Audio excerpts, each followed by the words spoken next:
Kanalımdan ve mutfağımdan herkese merhabalar. Bugün sizlere hem şekliyle hem de farklı mayalama tekniği ile patatesli yumuşacık bir poğaça tarifini paylaşmak istiyorum.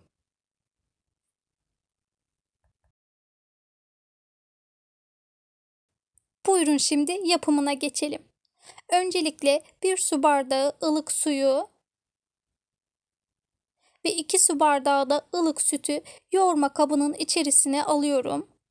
Bu tarifte kullanmış olduğum bardak ölçüsü klasik su bardağı 200 ml'dir. Bir paket yani 10 veya 11 gram kuru mayayı içerisine alıyorum. 2 yemek kaşığı kadar da toz şeker ilavesi yapıyorum ve bu sıvıları güzelce karıştırıyorum.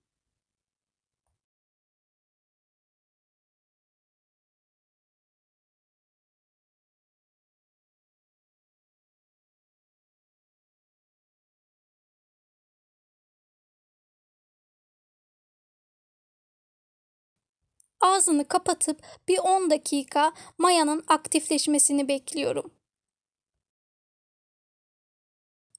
10 dakikanın sonunda maya oldukça aktifleşti. Şimdi devam ediyoruz. 1 adet yumurtanın akını alıyorum içerisine. Sarısını poğaçaların yüzeyine sürmek için ayırdım. 1 su bardağı dolusu da sıvı yağını ilave ediyorum. Ve 1 tatlı kaşığı da tuzu alıp tekrar bu sıvılara karıştırıyorum.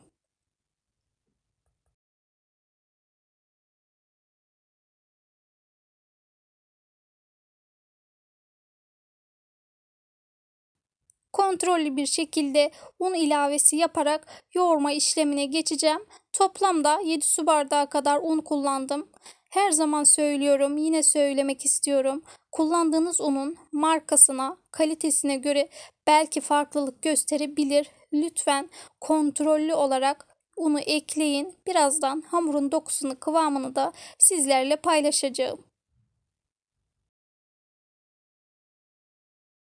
Ele yapışmayan, yumuşak dokuda pürüzsüz bir hamur olması gerekiyor.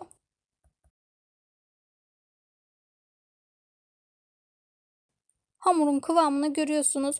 Yumuşacık, pürüzsüz, ele yapışmayan bir hamur olarak yoğurdum ve ağzını kapatıp en az 40-45 dakika kadar sıcak ortamda mayalanmaya bırakıyorum.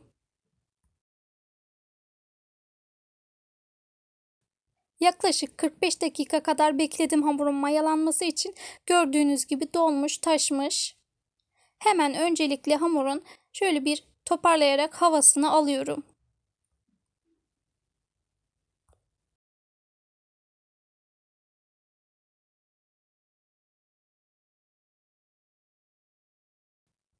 Daha sonrasında mandalina büyüklüğünde bezeler yapıyorum.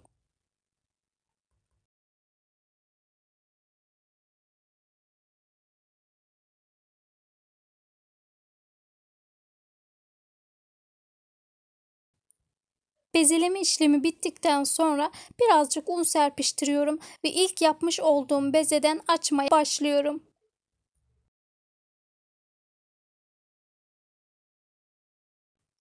İster merdane ile isterseniz oklava ile açabilirsiniz. Daha çok böyle daire şeklinde değil de uzunlamasına açmaya özen gösteriyoruz.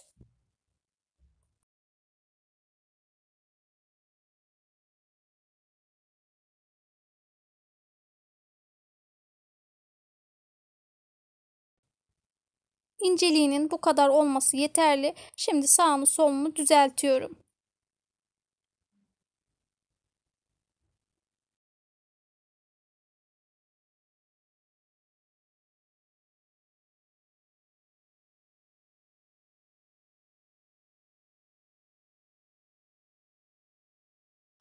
Hamuru açtıktan sonra bir rulet veya bıçak yardımı ile 3 ayrı parçaya kesiyorum. Daha sonrasında hamurun uç kısımlarını sık sık olacak şekilde çizikler atıyorum.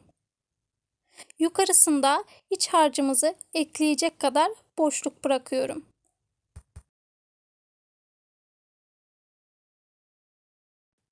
bu uç kısmına atmış olduğumuz kesikleri biraz sık atmaya özen gösterelim. Yoksa poğaçamızın şekli istediğimiz gibi çıkmayacaktır.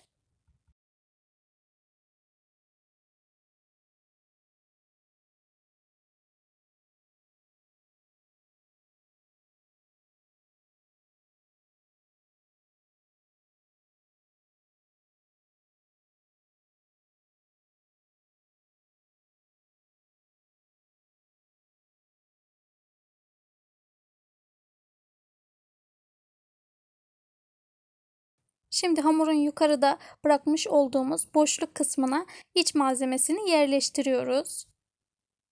Ben iç malzeme olarak haşlanmış patatese birazcık tuz ve birazcık da toz biber atıp bu şekilde kullandım. Dilediğiniz iç malzemeyi kullanabilirsiniz. Herhangi bir beyaz peynir veya kaşar peyniri veya sucuk karışık canınız ne isterse onu kullanabilirsiniz. Ama patatesli de çok güzel oldu. Mutlaka patatesliye de bir şans verin derim. Daha sonrasında başta kalan boşluk kısmı ile iç harcın üzerine kapatıyorum ve güzelce bastırıyorum. Ve rulo şeklinde sarıyorum. Bu esnadan sonra da gül şeklinde kendi etrafında döndüreceğim.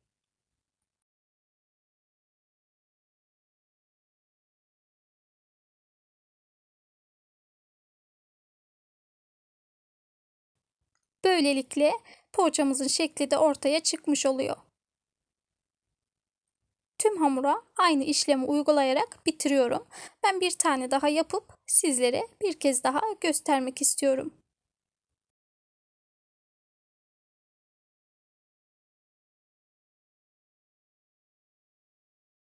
Tüm hamuru hazırladıktan sonra yağlı kağıt serilmiş olan fırın tepsisine diziyorum ve yaklaşık 10-15 dakika kadar da tepsi mayasını mutlaka ama mutlaka verelim.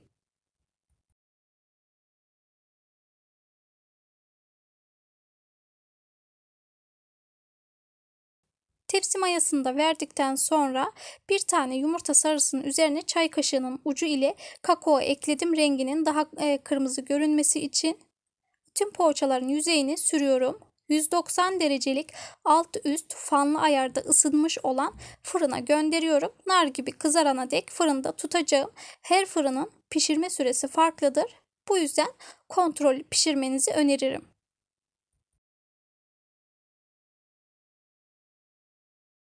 Poğaçalar nar gibi kızardıktan sonra fırından aldım.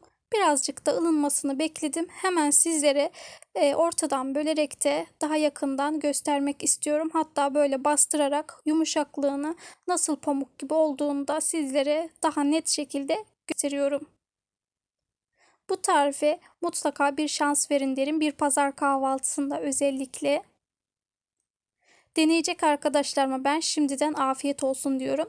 Yeni tariflerimde görüşebilmek için ise kanalıma hala abone değilseniz ücretsiz bir şekilde abone olmayı unutmayın ve yanındaki zil işaretini de açarsanız size bildirim gelecektir.